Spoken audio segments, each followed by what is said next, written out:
Implosion.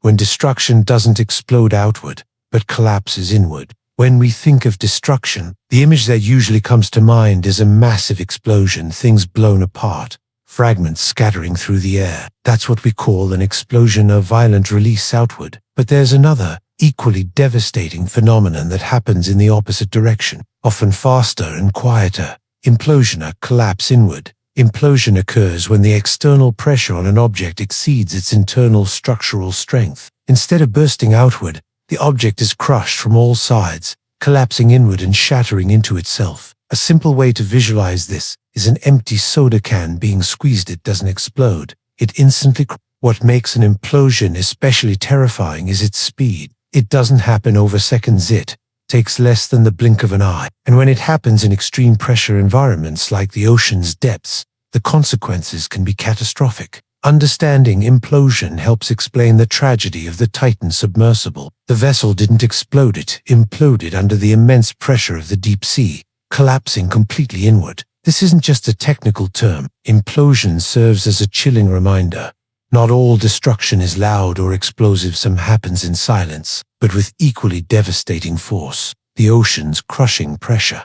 What caused Titan's implosion at a depth of around 12,500 feet, where the Titanic wreck lies? Water pressure reaches a staggering 5,600 sa. To put that into perspective, it's roughly 400 times the pressure a human experiences at sea level. Every square inch of the Titan's hull had to withstand the force of several tons of water bearing down. At such depths, an object isn't simply sinking. It is surrounded and compressed from all directions by relentless pressure, with no room for error. If a vessel's structure isn't strong enough or contains even the smallest flaw, this pressure will crush it from the outside in, like an eggshell squeezed in a giant hand. And the most horrifying part, it all happens in less than a millisecond. Titan could not withstand that kind of pressure. When its carbon fiber hull failed, the entire vessel imploded catastrophically. There was no time to send a distress signal, and no chance of survival. This is the brutal power of the deep ocean, where even a tiny design flaw can lead to total, irreversible disaster. Why did Titan implode? An experimental design turned into tragedy. Unlike traditional submarines, which rely on proven materials like steel, titanium, or aluminum, Titan took a different path. It used carbon fiber, lighter, more modern, but also more risky. Carbon fiber has many advantages. It's incredibly light, very strong, and used in aerospace, auto racing, and high-performance sports. But here, Estacachit has never been proven safe under the extreme pressure of the deep ocean, where objects must endure thousands of psi from all directions. The issue with carbon fiber is that it doesn't deform slowly like metal. It can crack, snap, and fail suddenly without warning. In the crushing depths of the ocean, even a tiny weakness in its structure can cause an instant, total collapse. Titan was an experimental design, but it was operated as a commercial vessel. That's the thin line between innovation and recklessness. And in this case, the price was human lives. Titan's story isn't just an accident. It's a warning. In nature's harshest environments, there's no room for assumption or guesswork. Every engineering decision must be tested, or the consequences will be irreversible. Titan was not a submarine. The crucial difference between submersible and submarine. One common misconception about Titan is that it was a true submarine. In reality, Titan was a manned submersible, and that distinction makes a huge difference in terms of structure, capability, and safety. A submarine is a fully autonomous machine. It can leave port, dive, navigate underwater, and return on its own. Submarines are equipped with advanced control systems and buoyancy designs that allow them to maneuver independently. A submersible like Titan, on the other hand, relies entirely on a mothership to be lowered into and recovered from the ocean. It cannot surface or submerge on its own. In Titan's case, the mothership was the Polar Prince, an icebreaker vessel that deployed and monitored Titan's descent. This reveals the limitations of Titan's design and technology. It had no ability to perform a self-rescue in an emergency, and lacked the complex systems found in military-grade submarines. It wasn't a hardened vessel built for deep-sea warfare. It was an exploration capsule sent down with hope and trust. This distinction isn't just technical, it's as a matter of life and death when you reoperating in one of the most extreme environments on Earth. Titan's operating system, a fragile chain of dependencies to understand how the Titan submersible operates. Imagine a system made up of 3 interdependent components each, a crucial link in the journey to the ocean floor. First, there was the mothership, Polar Prince, an icebreaker used to transport Titan to the dive site, specifically the Titanic wreck zone. The Polar Prince wasn't just a transport vessel, it acted as mission control, providing technical support and monitoring the dive. Without it, Titan couldn't depart or return. Second was the launch platform, a floating ramp used to lower Titan from the mothership into the water. From there, the submersible would begin its descent. This ramp served as the bridge between the surface world and the dark depths of the ocean. Finally, at the center of it all was the Titan submersible itself, a compact vessel carrying 5 people. It was not an autonomous machine like a military submarine. Titan depended entirely on external systems for deployment, retrieval, and real-time monitoring. Taken together, this system reveals that Titan was more of a temporary setup than a robust, self-sufficient machine. Every phase of its operation relied heavily on outside factors like the mothership, the platform, and even the weather. In a hostile environment like the deep sea, such dependencies turn into serious risks. Titan was not designed to fend for itself when things went wrong, and that was its fatal weakness. Cramped dimensions. The claustrophobic interior of Titan despite its deep-sea capabilities. The Titan's size was surprisingly modest. Inside this tight space, Titan could carry up to 5 people, 1 pilot and 4 passengers. There were no chairs, no aisles. Everyone had to sit cross-legged on the floor, packed together in a confined capsule for the full 8-hour dive. Personal space simply didn't exist. And if you're wondering about the private matters, yes, there was a toilet, but it was little more than a small area curtained off at the front of the cabin. No door, no soundproofing. The interior was stripped down to the bare minimum. No windows, no natural light, just LED lights and a couple of screens. It felt more like being locked inside a metal tube in the middle of the ocean than a sightseeing vessel. Though branded as a tourist submersible, Titan offered no comfort. Instead, it delivered an enclosed, tense experience, one that could easily induce panic, especially during emergencies. Small space, big risk. Inside Titan,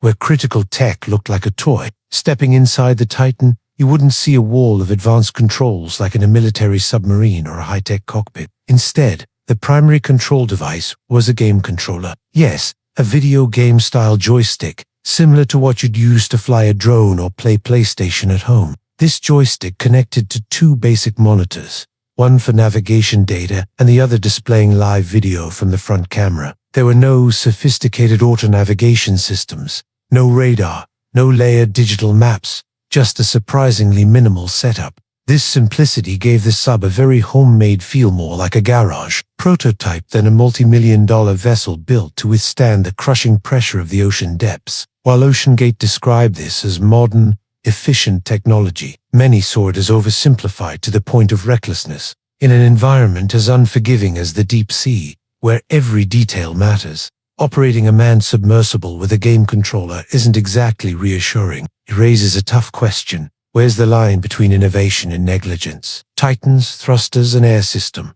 Functional, but not reassuring. Despite its compact size and stripped-down design, Titan was equipped with the basic systems necessary for a deep-sea dive. It had 4 electric thrusters, 2 horizontal for forward and backward motion, and 2 vertical for ascent and descent. These allowed Titan to cruise at about 3 to 4 knots slow, but steady enough for deep-sea navigation. Behind the cabin was an unmanned technical compartment, housing essential equipment, oxygen tanks, CO scrubbers, and electronic navigation support. One of the most important elements was the carbon dioxide removal system, which filtered passengers' exhaled air and recycled oxygen back into the cabin. Oceangate claimed Titan could sustain life for up to 96 hours in case of an emergency, but that estimate assumed ideal conditions with all systems functioning perfectly and no air leaks. The problem wasn't that Titan lacked equipment, it was that the reliability and safety of those systems were not fully proven. In an extreme environment like the deep sea, even a small malfunction, whether in propulsion or life support, can render all preparation meaningless. The final door, a small detail, with consequences within Titan's overall structure, mostly made from carbon fiber. There was one part built from solid metal, the titanium entry hatch. It wasn't just the heaviest component. It was also the only barrier between life and death as Titan descended into the ocean as crushing depths. The hatch was fully sealed and could only be opened from the outside. Once locked, it had to withstand pressure in the thousands of psi. After Titan left the mothership and began its descent, no one inside could open that door, creating a feeling of total isolation with no escape.